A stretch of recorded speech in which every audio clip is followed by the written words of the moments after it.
Hello and welcome to episode 30 of the Long Shot Podcast, brought to you by 342 Productions. I'm your host, Duncan Robinson, and I am here with Davis Patrick Reed. Davis, how are we feeling? We're coming off the flu game episode. The people are deeply invested on your well-being. I appreciate that from the people. I feel a lot better. I don't know if you can hear it in my voice. There's still a little raspiness, I think. But I'll tell you what, I feel 110%. How are you feeling?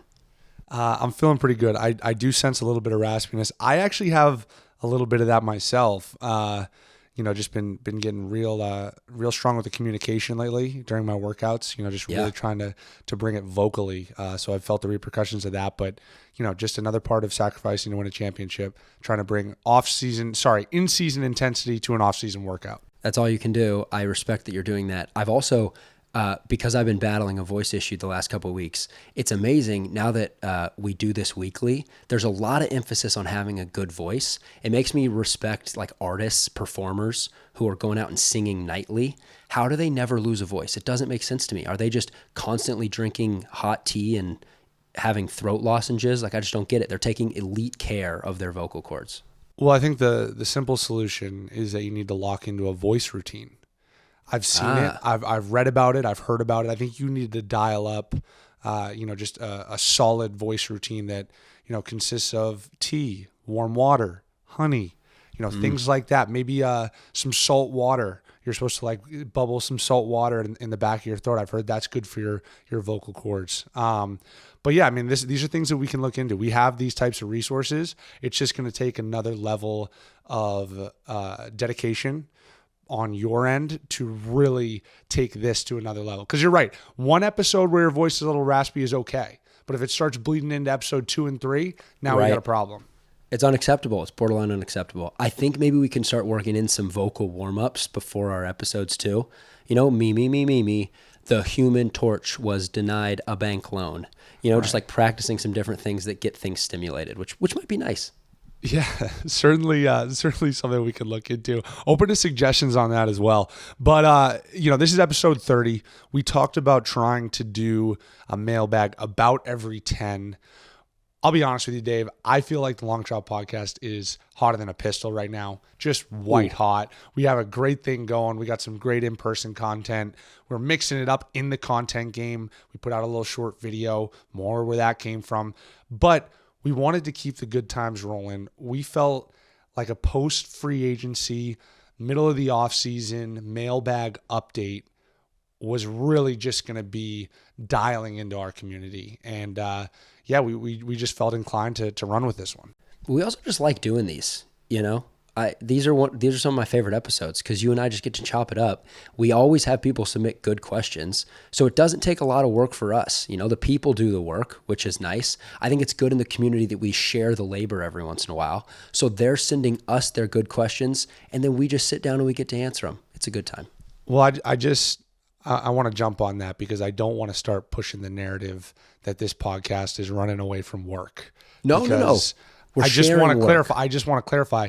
This podcast was built on work. Nothing works unless you do. You know what I mean? Like we're talking, straight out of the gutter, out of the mud. I say 100%. Out of the mud, and I come from a fantastic place in Middle America.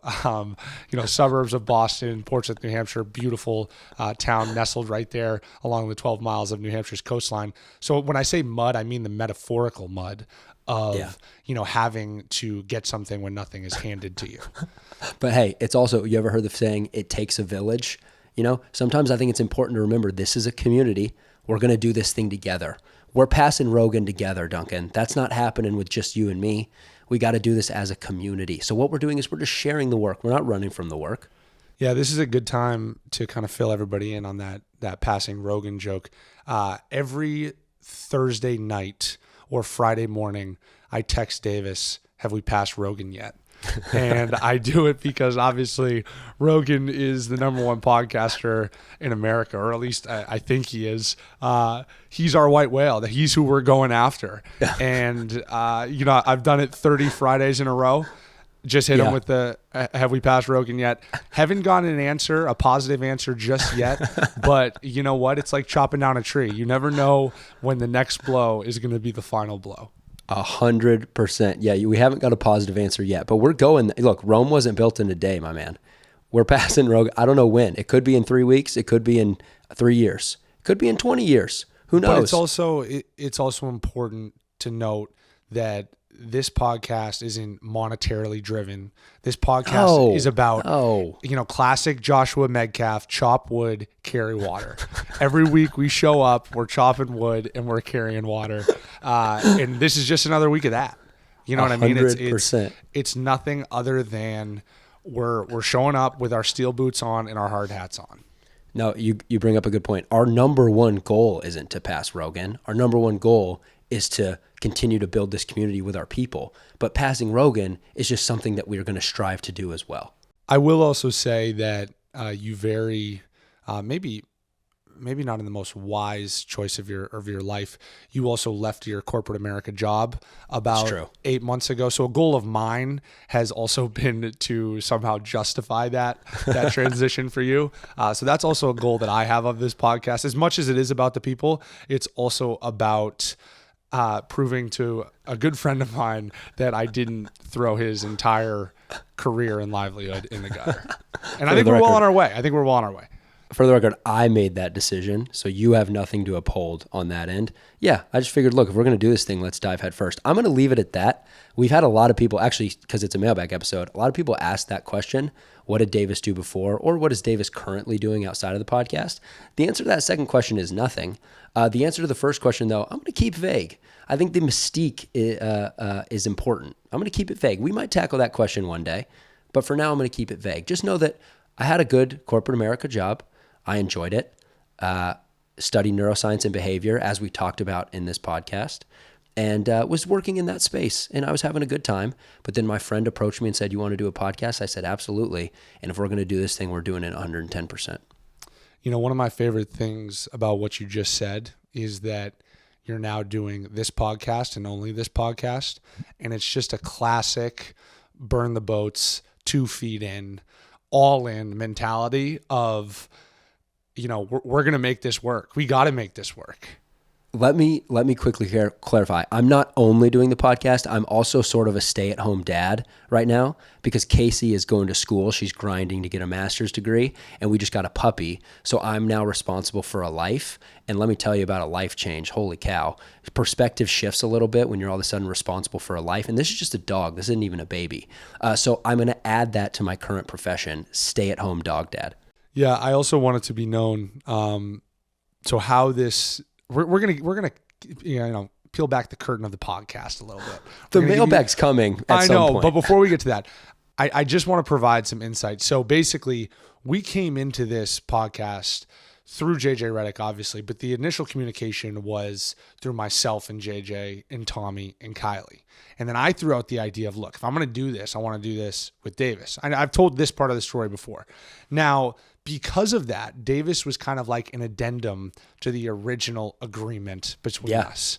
It's true. Now, as a result, you have kind of gotten lost in the shuffle from a financial perspective.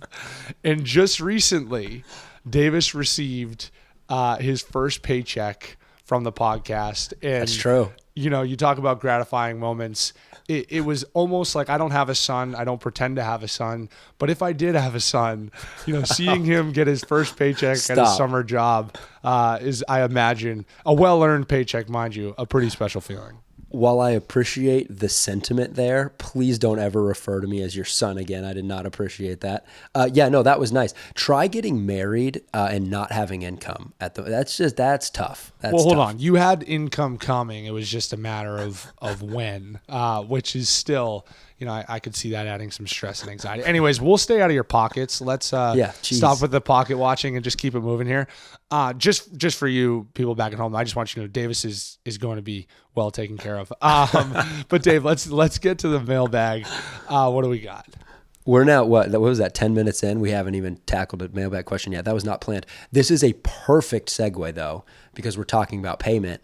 And Papa Hampy asked, they asked if you would break down how NBA players actually get paid.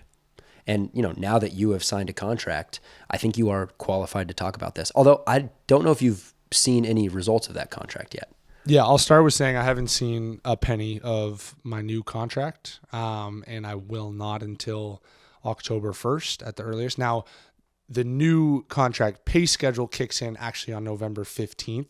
So as players, we're on a 12-month pay schedule. So football, for example, they get game checks. They get weekly game checks based off of when they're playing, when they're not. The NBA and the Players Association collectively bargained that we could be on a 12-month pay schedule. We get paid every 2 weeks. Now, you have heard maybe occasionally, particularly when the pandemic happened, there was this headline about all of Rich Paul's clients saw all of their money earlier. So you have the option to negotiate a 6-month pay schedule as well. And Rich Paul has always done that for his clients. It's kind of like a classic, for all you economists out there, a time value of money, which is that money now is always better than money later. But the vast majority of players are on a 12-month pay schedule. And I actually prefer it to be a 12-month pay schedule because it helps you budget significantly easier because you know what's coming in every 2 weeks. And on top of that, even when you're not playing in the off season, you don't have to float off of your in-season game checks. You're still getting checks in the off season. But I also want to point one other thing about getting paid. Obviously, we make an exorbitant amount of money. I think it's justifiable, maybe like that guy in the video a couple of weeks ago, that we shouldn't make this money. I guess you could turn around and say it's capitalism. I don't know. Anyways, my point being is that your paychecks look so much different than maybe what you think they would look like. There are so many little fees that get taken out. Something, for example, is that 10%. In a normal year, 10% of every paycheck is taken out and held in escrow by the league. Now, this year, because we're still recovering from COVID, I believe it's 15%, and last year at times it was 20%. So that's your post-tax income that is getting taken out 15%. So when you look at it that way, that's also your taxes of, depending on where you're playing, somewhere between 30 and in some cases 44, 48%, particularly in a California. So when you look at it, it's like, okay, make it simple. Player X is making $10 million. He's really walking away with closer to 5. So it disappears quickly, and that doesn't even include like Players Association fees or agent fees or all the other fees, the health insurance, all these things that are just getting taken out of your paychecks. Now, that's not to say that we don't get paid plenty of money, because we do, but when you see Player X makes $10 million a year, it's not like he's walking around with $10 million in his bank account. The other, I think, fascinating thing about the NBA pay structure is you guys have to pay taxes in every state that you play in. So yeah, playing in Florida is a lot better than playing in California because you don't have that tax on your home games, but you're still paying taxes on half the season in each state that you go play in, which has to make things incredibly complicated. Most of you guys have financial advisors and people that are helping you with that stuff. But I mean, it's just, that's a world that I, certainly could not handle on my own. Yeah, I mean, you want to be with a CPA that understands what it's like to work with a professional athlete, because you're right. There's all sorts of little kind of caveats that go into, or I should say, come out of your paycheck. Another one, for example, that people love to talk about amongst the league is that when you go play in Memphis, they have what's called an entertainer's tax. So immediately $2,500 is taken out of your paycheck. It's a flat fixed fee. And they did it because a lot of entertainers would come into Memphis, Elvis, all those types of people, and perform. And the city wanted a way to like kind of have their hand in that. And basketball players fall into performing. So, for example, when I was a rookie on a two-way, I did the math. I actually lost money by going to play a game in Memphis, which was like wild, because my game check, or my daily check of being in Memphis, subtracting taxes, and then also subtracting the $2,500 entertainer's fee, I walked away losing money by playing that game, which is kind of funny to think about. I'll tell you what, that is sacrifice. We talk about sacrifice. That's sacrifice. Yeah, like, hold up, everybody. You don't have to pay me to play this game. I'm going to pay you to play in this game. All right, our next question comes from Isaac NB, who asks, did you have a point in your career when you realized how good you really are? When was that? Which is a great question because they're also complimenting you, which is beautiful. No, I appreciate the compliment, Isaac. It is a good question. I think there are a handful of kind of turning points in my career, and each of them kind of happened at different stages. A memorable one for sure was at Michigan. We went to play NC State in the Big Ten ACC Challenge. At this point, I think we were like 3-1 or 4-1. Wasn't quite sure if we were good yet, but we had beaten Texas and beaten some other pretty good teams. So we thought we kind of had a chance. And at this point, I was coming off the bench. And, I remember watching NC State like on TV growing up as a kid. They had some really good players and were always good in the ACC. And I came off the bench and I had like 17 points in a win, like a big road win. It's always hard. It's hard to win on the road at any level, but I think particularly in college because of the atmosphere. And I was talking to our video guy after the game and we were walking on the bus. And like I made some comment, I don't even remember what it was. And he turned to me, he goes, "Hey, just so you know, like, you're a really good player." And I like, it kind of like hit me for a second. I was like, "Oh, thank you, man. Like that means a lot." He's like, "No, like I thought you were pretty good. Like when we got you, like I thought you maybe had a chance to help us, but like you're really good." And that just kind of stuck with me. Will Vergola was the guy. He's now on staff at Butler. Actually, the other reason why it meant a lot is because Will is like an incredible basketball mind. And I've maintained that position on him for a while since he was our video coordinator when I first met him. But yeah, that was like big to hear that type of validation from somebody who I really respected. And then also like, I always say like confidence compounds. So when you start to experience success, then all of a sudden you start to kind of have more confidence and more juice and more swagger, and it just begins to grow exponentially. So, I mean, there were points throughout my G League career when I was like, nobody around here can fuck with me. And like, obviously that's like the wrong mentality to have, but it's also like so the right mentality to have. Like the G League in particular is like such a, jungle. It's like, survival of the fittest, who's going to come out on top. And by like middle of the season, I think I was averaging like low 20s and shooting like 47% from three. And I was just like, yeah, like I'm good for 20 tonight. Like, whatever, which is like, once again, it's like this weird juxtaposition of like, you need to be. No. That's the right mentality. I stand by that. That's the right mentality. It's this weird juxtaposition of like, you need to be over yourself and understand that you're in the fucking G League for a reason. You haven't done shit. But at the same time, you have to be like nobody at this level can fuck with me. And I thought I actually, in hindsight, there were moments, where you always slip up, but like, I thought in hindsight, I actually like did a pretty good job of walking that line. And that's a huge credit to the head coach at the time, or the whole coaching staff, Nevada Smith, Kasib Powell, Connor Erickson. All of them were just like always in my ear. And Brian Langton. I almost forgot Brian Langton. He's fantastic as well. I love that. All right. Next question is actually in a similar breath. Comes from Gillo as Life. And they ask, when did Duncan take the biggest leap in his shooting ability?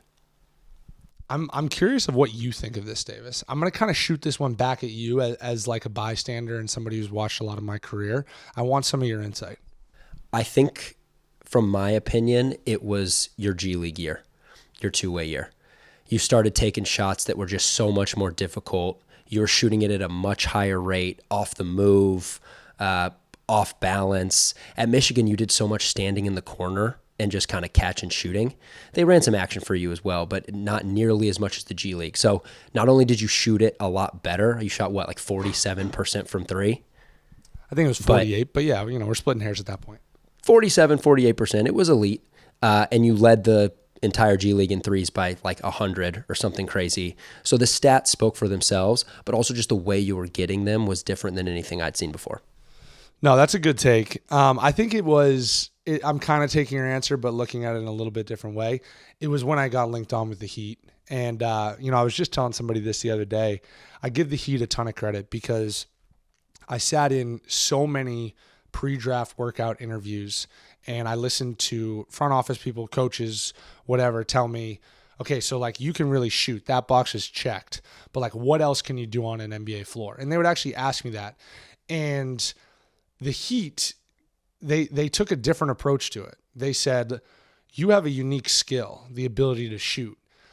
Let's take that skill and take it from elite to world class. Because you look around the league, there's only 5 or 6, 7 guys who are like flying off of actions and shooting runaway shots. And they kind of understood the value of that, especially if somebody who can do that at 6'8". I kind of knew coming into the league that I wasn't going to be a 3-and-D player, mostly because my defense wasn't at that time good enough to be a 3-and-D player. If I was going to be on the floor, it was going to be, this guy just causes ridiculous stress and anxiety on defenses. He can never be left, and if he gets one off, then we're done. And the Heat developed that skill. They saw that vision, they saw that picture of what I needed to be, and they just like molded me into it. And it started between the ears. They really kind of cultivated this mentality of you need to be ridiculously aggressive. Spo used to say it all the time. He's like, let me draw you back. Like, go take crazy shots, and then I'll dial you back. Don't worry about dialing back. I remember that two-way year, your first year, or maybe it was right at the end of that year, going into the next.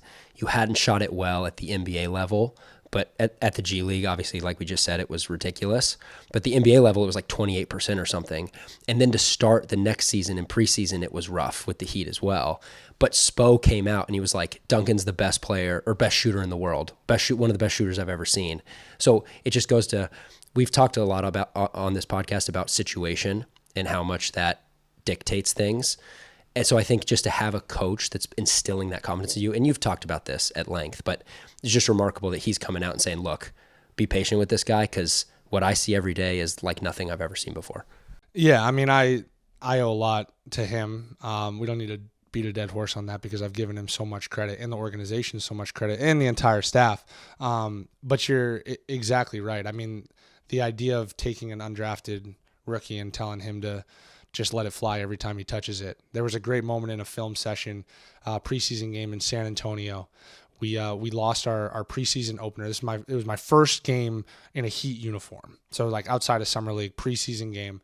We lose. The next day we go to Charlotte. We're watching film in Charlotte in between the two games. And this is in front of the whole team. I passed up a shot in the corner. I drove it. And it wasn't like a wide open shot. It was like going to be a contested three, but I could have got it off. I pass up a shot in the corner. I drive it baseline. I kick it out, swing, turnover, or whatever. He stops the film session and he goes, Duncan, we didn't bring you here to drive baseline. We didn't bring you here to kick the ball out. He goes, we brought you here to shoot threes. He goes, you need to shoot that three. And like ever since that, it was just another example of like, all right, like this is who I got to be. Adopt. This is a perfect segue. Astronut14 asks, which is just a pretty awesome username. They ask, when is the first time Coach Spo called you out so bad and why? So we get some stories of Coach Spo hyping you up. How about the opposite? Sometimes that he called you out. I mean, there are obviously ones in training camp where he would yell at me for pump faking and make me run sprints on the side if I pump faked. But probably the first like real, kind of like chewing out was in a preseason game my first year against New Orleans. And I was guarding Darius Miller on like a classic, just like away pin down to the corner. And Mirotic was setting it. And I like... At this point, it's so funny because like I knew how to guard those, and I still do. But like at this point, I'm like a rookie, and my mind's moving a million miles an hour. I can't even like think or process. Like, all right, you need to either like lock and trail, shoot the gap, lock and trail, stay outside shoulder, and not get screened. I do neither. I just kind of like am like this like amoeba blob, like kind of attached to him, and I just get crushed on a screen. Darius Miller comes off and makes a three. Immediate timeout. Mind you, this is a preseason game, so like a lot of stuff will, young guy will let it slide. No. Immediate timeout. Come over. I know I fucked up. He just lays into me, and for great reason. And the whole message was like, you need to change your entire disposition on the defensive end. And he like slammed a clipboard in a preseason game.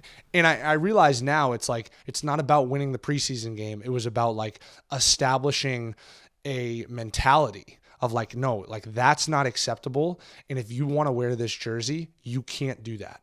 So that was one that was like, definitely like eye-opening to me, and I like sheepishly like went back onto the court and like, you know, balled up my fist and was like, all right, that shit's not gonna happen again. Yes. And then it probably did a few more times until I actually like learned how to like kind of navigate you know, through screens or whatever. But there's one more that that is another fantastic one, which is kind of like the opposite, and this was in the bubble against the Celtics in the playoff series, and Jaylen Brown was guarding me, and I'd already hit 2 like in the first quarter, and I come off and I like pass up a 3 that Jaylen was like right on me for. Like it would have been a heave, but like one that I'm, I guess, expected to take. And I pass it off and we like drive, shoot and miss. And I'm running back on the sideline next to the coaching staff, like on the bench. And Spo is just laying into me about how I'm like, you know, hiding, and then I you know, I don't want to shoot it and I'm scared. Like, and this is kind of like a thing that we've developed back and forth of like, he gets on me and like, that's how I want to be coached. Like I want to get yelled at because it taps me into a different place.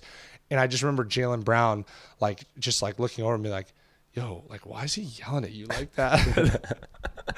And I was just like straight face, like, because this is what the fuck it is. Like, this is what I need. Like, this is what it's about. So like Spo and I have developed a great rapport in terms of like what it takes to get my best. I love that. Next question I'm going to take for myself because I'm selfish, as we've talked about on this podcast. So Micah Foster asked, for Davis, is Duncan the toughest person you've ever had to guard? And this is the short answer is no, absolutely not. But there's a caveat. You know, we've played some one-on-one in the last year, and yeah, today he's the toughest player I've ever had to guard. But this doesn't count because I'm out of shape, I don't play anymore, and he's at the peak of his career. So I don't think that's a fair comparison. I mean, hold on, Dave. Well, let me just say that there's a long history of you not being able to guard me. Let's not act like this is just in the last 4 or 5 years. This is well documented that you can't hold me.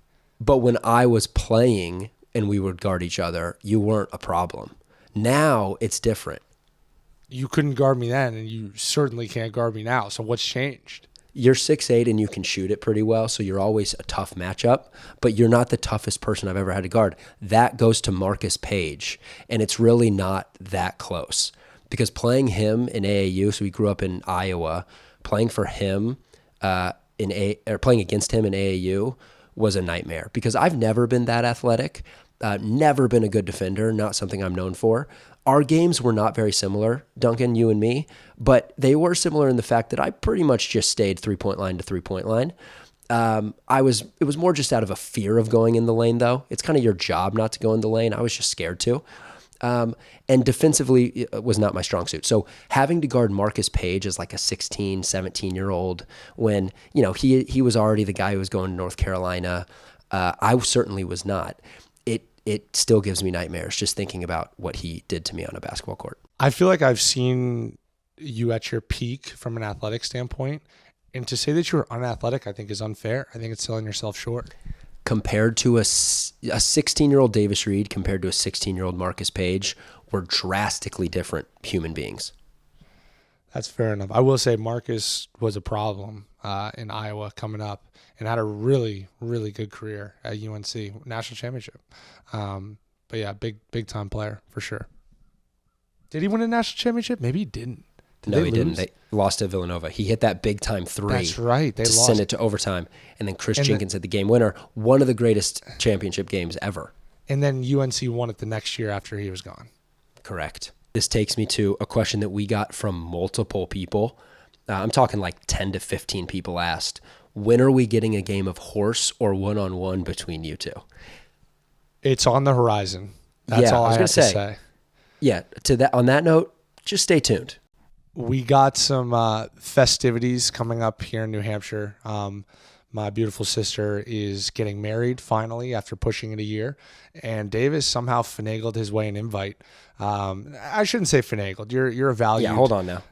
You're a valued friend of the Robinson family, but yeah, we've had some ideas of messing around with some content on the court. This next one comes from Jomo Santos, and they asked, do you guys think your relationship has improved from working together? Which we've touched on a little bit on this podcast, but I'm interested to get your take. I will not go as far to say improved. The adjective I would use is changed. Our relationship has changed. Now, whether it's better or worse, I don't know if I can say at this point. Time will tell, but it has certainly changed. I miss the days of Davis Reed calling me just to check in. Right. Now you call to worry about who we're going to get this week, or what piece of content we're going to do next. It's changed. And, if that makes me soft that I miss the, weekly check-ins from my friend and not my business partner, then so be it.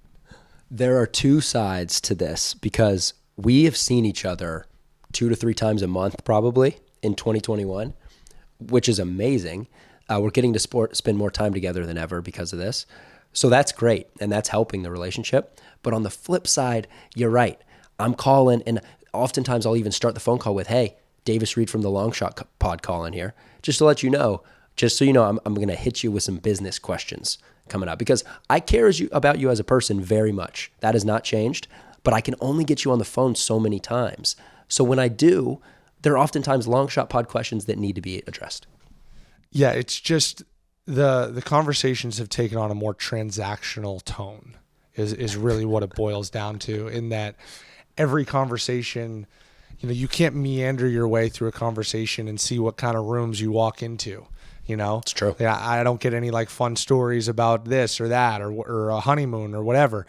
We just talk about the pod for about That's not entirely true. I would say 85% of our conversations. So not just exclusively, yes, but that's fair. The vast majority. And now I understand the stakes are high for you, Dave. I get it. You put the job on the line to go all in on this, and I got empathy for that. I tip my cap to you, and I want to make it work. So I'm rolling with the punches here. We trust the process. We've said it 100 times. We'll say it 101. This is not a monetarily driven podcast. All right. I took the leap of faith, knowing that it was a long game.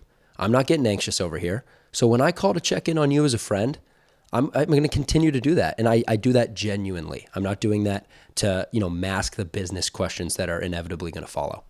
Next question comes from Team Marps, who asks, the funniest teammate ever. Who's your funniest teammate ever? Udonis Haslem is undoubtedly out there. Solomon Hill, solo, absolutely hilarious, and brought a entirely different dynamic from a leadership perspective to our group as well, and just was constantly cracking jokes. There's a lot of different ways, like James Johnson, hilarious. I'm trying to think of who else. Andre Iguodala, a really funny dude. So, there's a lot of different ways you could take it. I think I'd be hard pressed to say anybody else other than Udonis. I think he probably takes the cake with that, just because, we all saw a few episodes ago just how much he really brings it.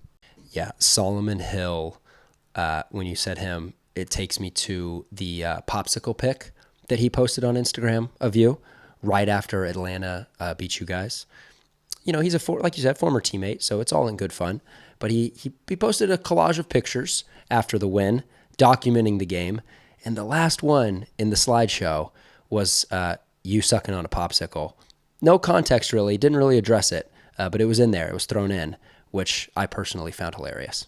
The most disheartening part of that was to see the rest of my own teammates in the comments just having a field day with it. And mind you, it was a tough loss. That was a big Eastern Conference matchup towards the end of the season, and I shot like shit in the second half, and I was wearing it a little bit for sure. And then, of course, the notification right as I'm getting on the plane pops up on my phone.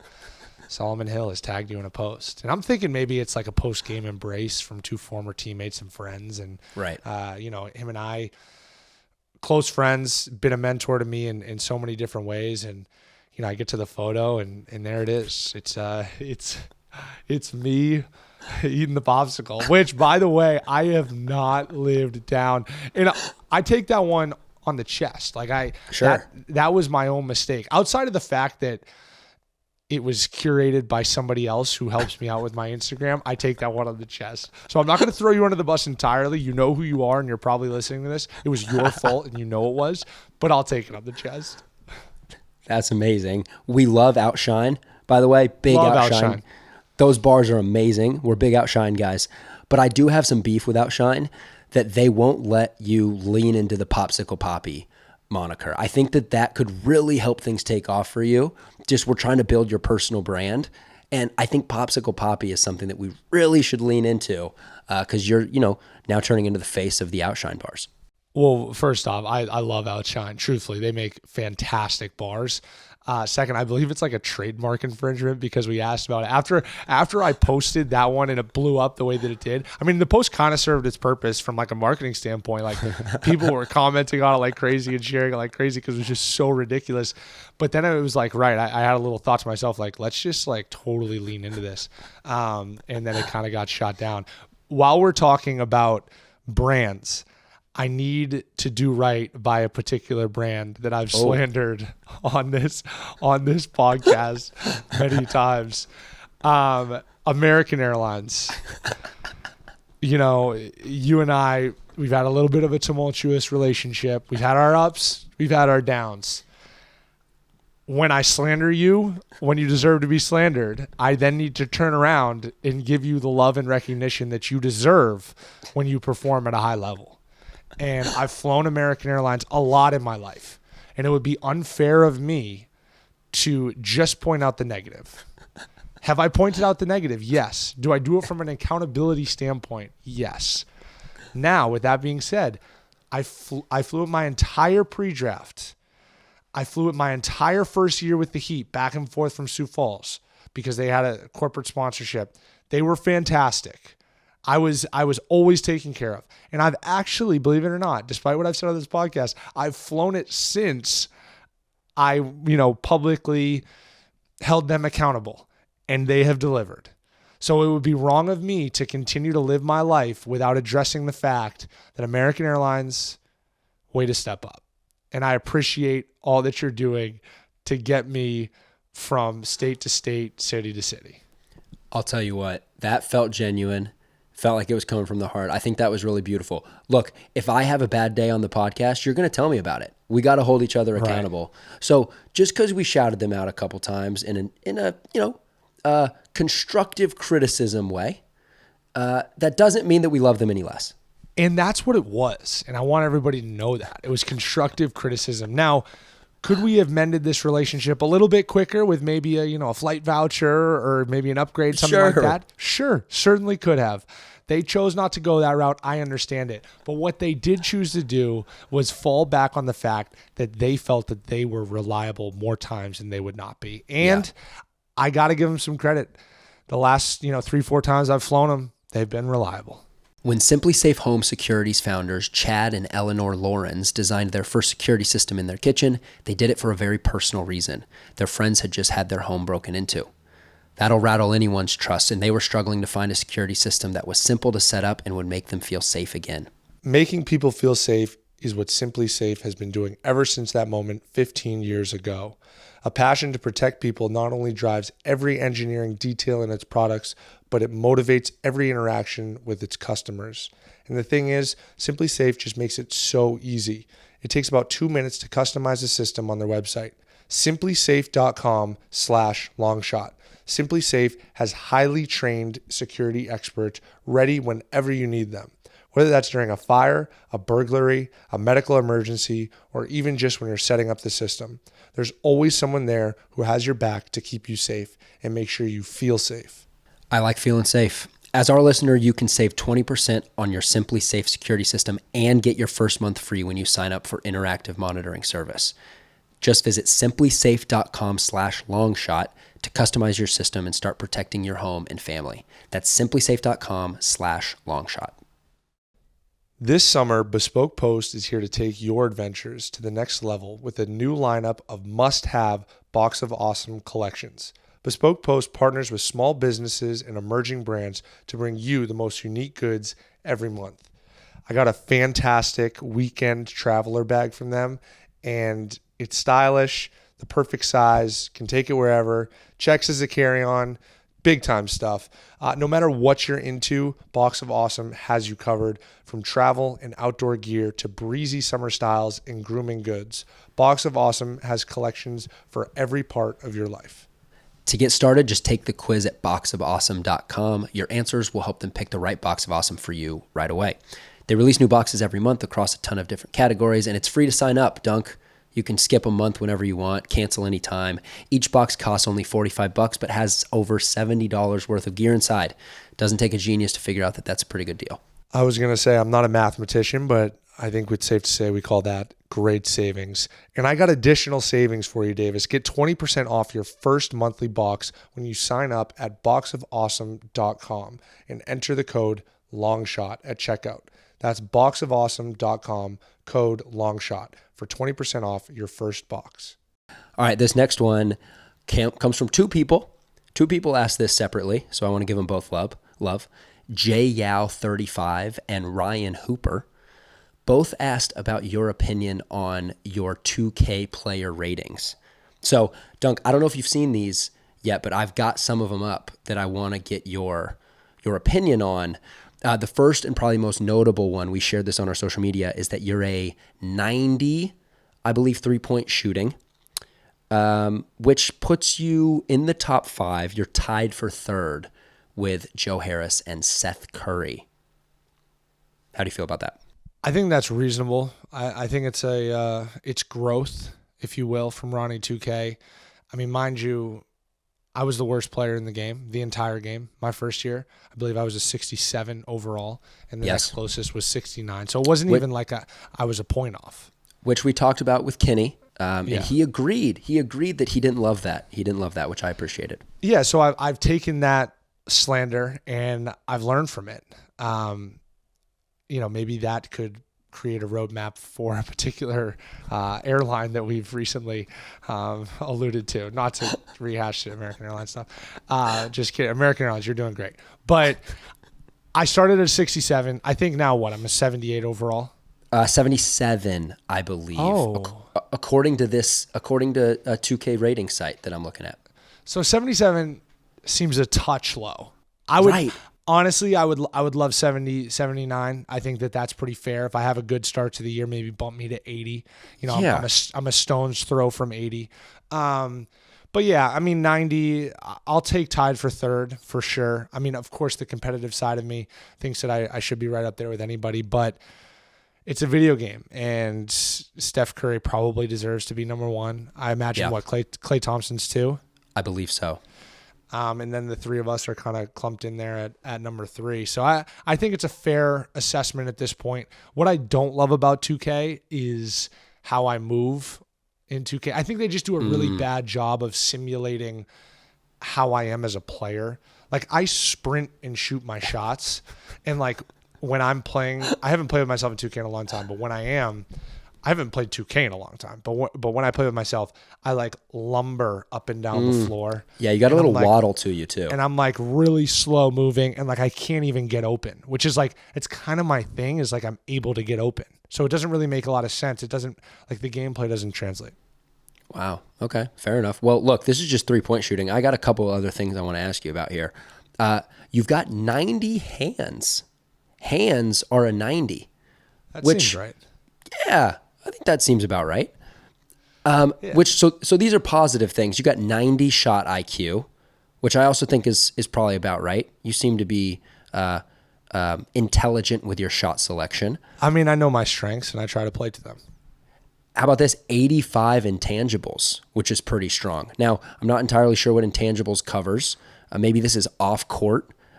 Maybe this is, voice, way you dress. I'm not entirely sure. Maybe it's a loose ball. Maybe it's a batted out rebound. Maybe it's a deflection. All those things. I think those are the intangibles. Do you put your fingerprints on a game? I think it's a good depiction of where I stand. I really do. All right, I'm done with the positive. Let's get to some of the bad ratings. And some of these I disagree with. I just want to be clear. For instance, your help defense IQ is a 50, which is red. That's bad. And I actually think you do a pretty good job of being in the right spot. We've talked at length about how your on-ball defending maybe sometimes isn't the strongest, but I'll tell you what, you always seem to be in the right position. So the 50 defensive IQ, I don't love. Yeah, I don't love that either. I would definitely push back on that one. I don't know what my overall defensive rating is, but I would argue that my help defense raises my defensive ability, not brings it down. So unless I'm below a 50 defensively, oh dear, am I? So get this. You're 47 defending. Oh, but dear. Your highest defending rating is lateral quickness, 65. That's bringing all boats up. All boats rise with a 65 lateral quickness. But what I'm curious about is like you gotta provide some context. So like, where do I fall amongst other players? Because it's like maybe 65 is legitimately the worst in the league. Sure. I don't know. No, these are fair. These are fair questions. Let's just, who do we want to use as a comp? Let's how about we go to Moritz Wagner? Yeah, sure. Just a random NBA player. There you go. Yeah. Just Somebody that we have no personal ties or connections to. His lateral quickness is a 47. So do we think There that you go. You're moving a lot more quickly laterally than he is? I mean, I'm sure Mo would definitely dispute that, but I think it's right where it needs to be. Or maybe we quickly move over to like a Pat Connaughton. Love it. You know, who's His is going to be higher. I mean, his is going to be. He's a good going to defender. be in the 70s, 80s. 74. So I'll tell you what, 65 is not great, but it's not that far behind a 74. I'm after this, I'm going to get off my soapbox, but I think that the Ronnie 2K stuff and like so much of that is just arbitrary.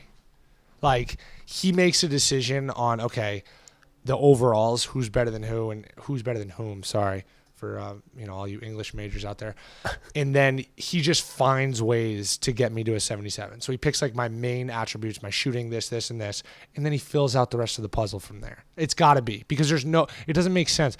My hands are a 90, so it raises me from a 76 to a 77. It's got to be. Sure. And the intangibles, I think, is probably a perfect example of that. All right. I'm kind of done with this, but let's go two more just because I want to address them. Strength is a 35, which is embarrassingly low. The disrespect. Pass vision is a 35. Another one that I really disagree with. You're very good at coming off that handoff, the dump down, the over the top. You're throwing lobs. I think pass vision should be higher. Look, this episode has been all about accountability, and now I'm gonna hold Ronnie 2K accountable. Ronnie, yes, we gotta watch some more game film. It's just as simple as that, and it's not even about me. I wouldn't even the thesis of my argument would not be about me. There's so many examples of 2K just not doing their due diligence. Not to sound like one of those like haters, because I know everyone's out there doing their best, but accountability is important.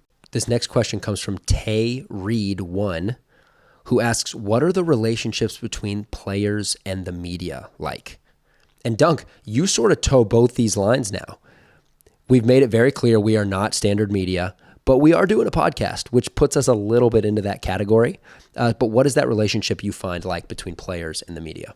This is a loaded question because there's several ways to answer it depending on who you're referring to in the media. Now, there are journalists or reporters or whatever that are kind of like gotcha journalists, and they're looking for a soundbite, they're looking for a headline, they're looking for retweets, something that they can fire off, a 40-character tweet and make some noise, gain some clicks. Those ones I think are pretty universally kind of like players are kind of bothered by. Now, I've experienced this with this podcast in that I've experienced it in a different way. And I'm not coming at anyone in particular, but people have written articles off of sound bites that I've used in my podcast, and they've been taken out of context. Now, there have also been reporters that have reached out to me that, now granted, I have a relationship with those people, so it's a little bit different, but they've reached out to me and asked me to clarify context or said, hey, do you mind if I use this? And I'll be sure to provide the full context in which you spoke of it in. And that is like so much more appreciated, because I think once you start to fracture that relationship with being strategic over how information is used, then you're running a slippery slope of you're more likely than not going to block players off from wanting to speak to you. And I think that when you have conversations, and we do like Zooms now mostly, when we have these Zooms, it's like, you kind of begin to feel out like, okay, who's like actually interested in writing a story here, and who's kind of looking to kind of walk you into a corner and get a headline from it. It's an advantage that I think we have doing this podcast is that you know what that's like. And so it's a very important point of emphasis that we take, that we never want to be gotcha media. We want to sit down with people and have honest conversations and just kind of help share their story.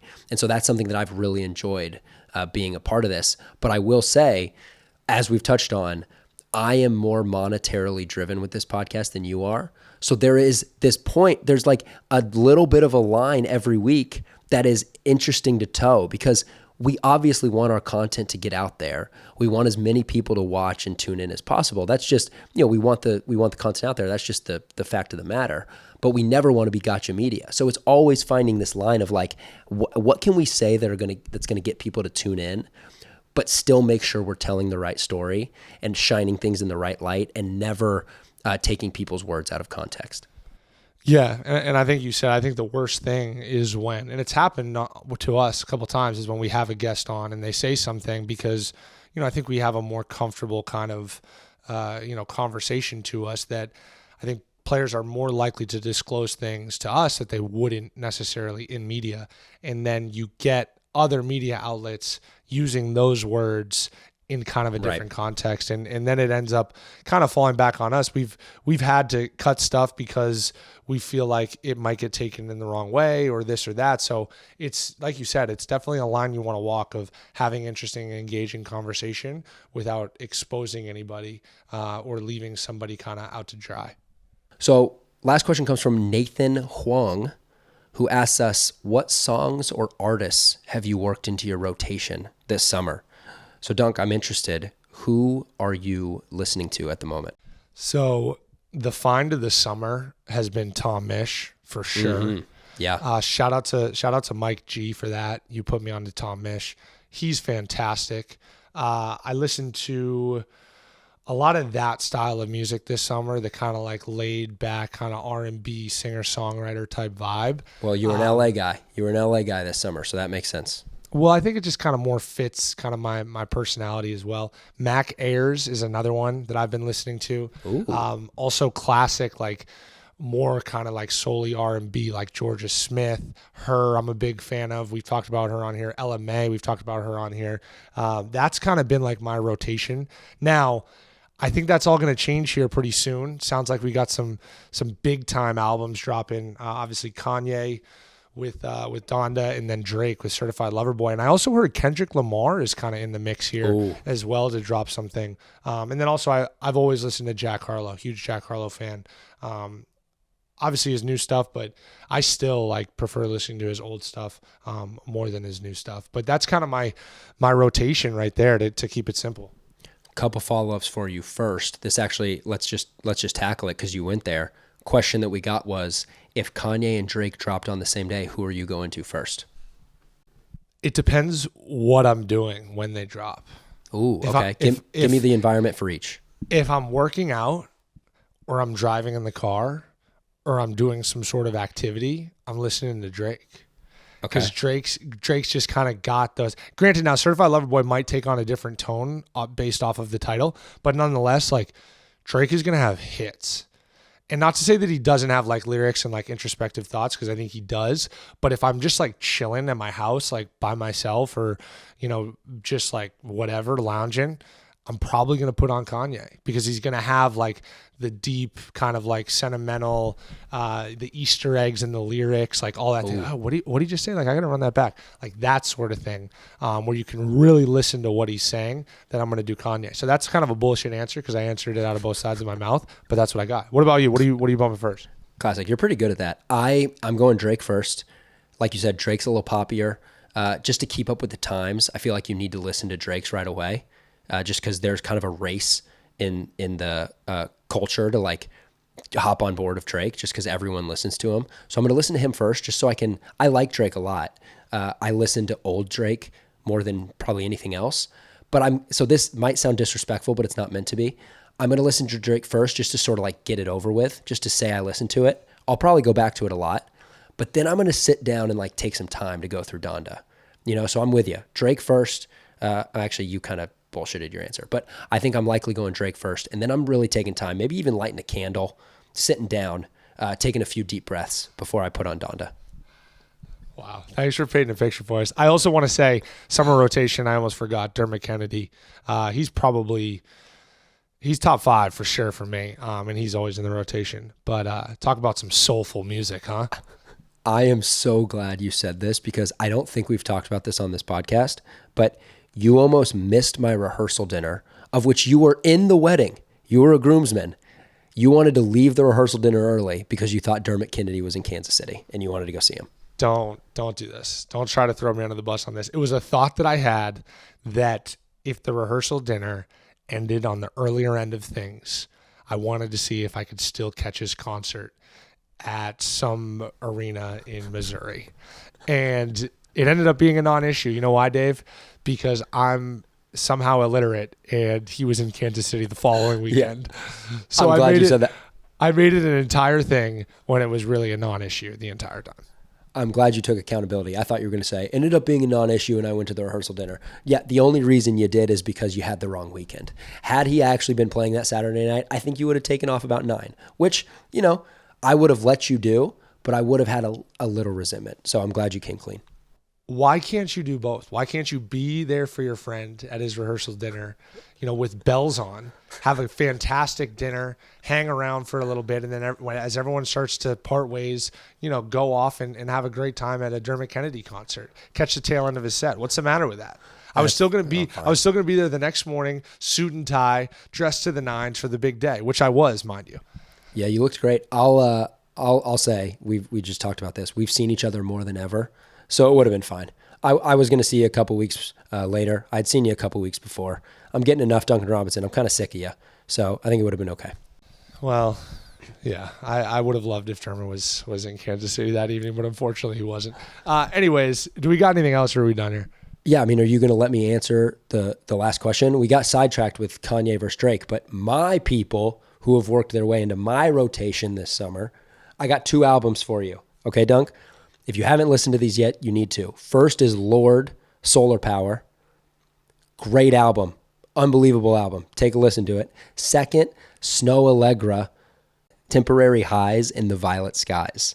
Another amazing album. I need you to check both those out. So I like Snow Allegra. I've listened to some stuff by Lord, but this is just such classic Davis of I need to come up with something off the beaten path. No, I'm listening to both those albums. That's a fact. I need to be this profound, thought-provoking thinker about, some artist that, and it's just dude, it's okay to just be, right down the middle and just say yeah, I've listened to a bunch of Drake this summer or J. Cole. That's okay. You don't always just have to be this diamond in the rough guy. Don't do that. I just admitted, I listen to a lot of old Drake. That takes up the majority of my playlist. If I'm working out or if I'm just chilling, I'm going Take Care. I'm going Nothing Was the Same. I listen to a lot of old J. Cole. Okay. I listen to a lot of old Kanye. So that's my issue is I'm listening to a lot of stuff that's been out for a while. So when it comes to new music, I'm only going and it's only getting my attention if it's stuff that's a little different or it's going to attract my attention. And Snow Allegra, or maybe it's Allegra. Alexa says Allegra. I don't know which one it is. But Snow and Lord both had albums that I was interested to check out. They were both really good. I'm also, Dunk, I know the people that listen to this podcast listen to Drake, okay? I'm trying to give them something that they can check out that maybe they wouldn't otherwise. All right, that I can get on board with, I guess. All right, well, I think that wraps it up for the mailbag. Is that pretty much everything? I think so. This was fun.